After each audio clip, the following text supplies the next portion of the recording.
भिवंडी तालुक्यातील सरवली एमआयडीसी येथे डायपर बनविणाऱ्या फॅक्टरीला भीषण आग लागली। मंगळवारी पहाटेच्या सुमारास ही आग लागली। सदाशिव हायजीन प्रायव्हेट लिमिटेड असे या कंपनीचे नाव आहे। ही आग एवढी मोठी होती की भिवंडी, कल्याण, ठाणे येथील अग्निशामक दलाच्या गाड्या घटनास्थळी आग विझवण्यासाठी आल्या होत्या।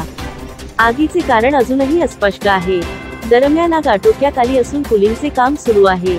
मंगळवारी पहाटेच्या सुमारास कंपनीला अचानक भीषण आग लागली।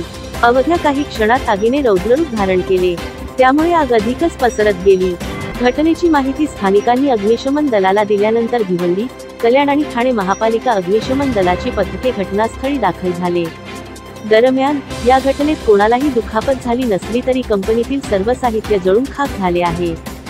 6 तासांपासून येथील आगीवर नियंत्रण मिळविण्याचे कार्य अग्निशमन दलाच्या पथकांकडून सुरू होते, तर आता कुलिंगचे काम सुरू आहे।